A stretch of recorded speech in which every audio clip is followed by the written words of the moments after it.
Penelope's Test. Penelope tests Odysseus to prove that he really is her husband. Great-hearted Odysseus, home at last, was being bathed now by Eurynome, and rubbed with golden oil, and clothed again in a fresh tunic and a cloak.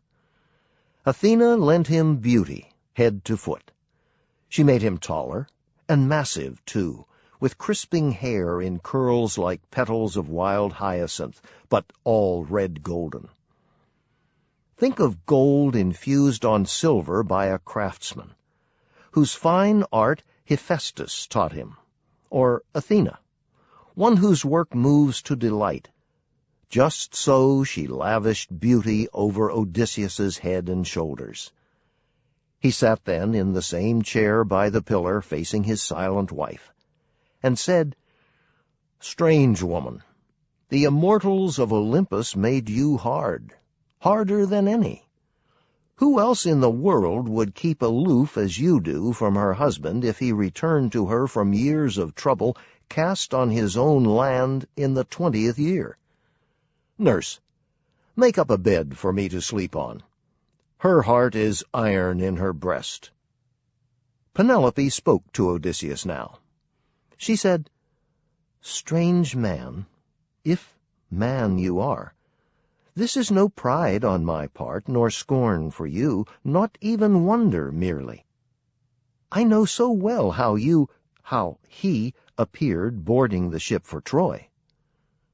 But all the same, make up his bed for him, Euryclea. Place it outside the bedchamber my lord built with his own hands. Pile the big bed with fleeces, rugs, and sheets of purest linen." With this, she tried him to the breaking point, and he turned on her in a flash, raging.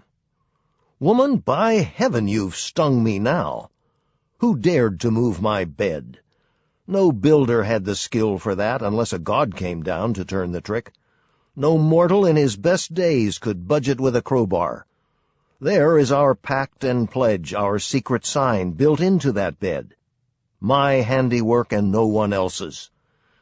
An old trunk of olive grew like a pillar on the building plot, and I laid out our bedroom round that tree, lined up the stone walls, built the walls and roof, gave it a doorway and smooth-fitting doors.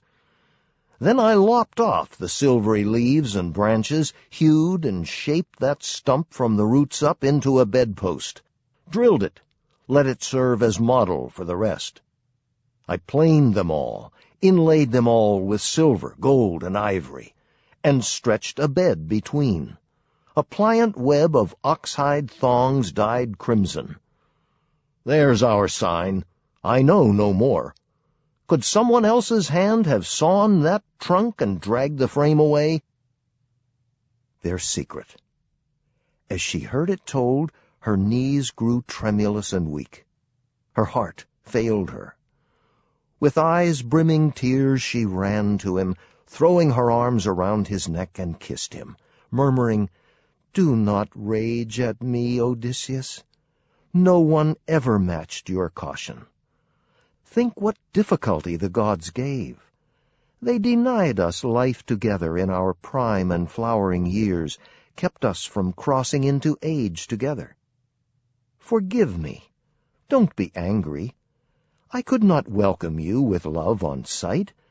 I armed myself long ago against the frauds of men, impostors who might come, and all those many whose underhanded ways bring evil on.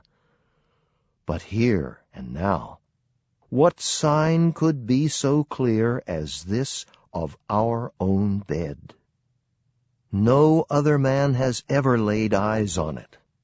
Only my own slave, Actorus, that my father sent with me as a gift, she kept our door. You make my stiff heart know that I am yours." Now from his breast into his eyes the ache of longing mounted, and he wept at last. His dear wife, clear and faithful, in his arms, longed for as the sun-warmed earth is longed for by a swimmer, spent in rough water where his ship went down under Poseidon's blows, gale winds, and tons of sea. Few men can keep alive through a big surf to crawl, clotted with brine, on kindly beaches in joy, knowing the abyss behind.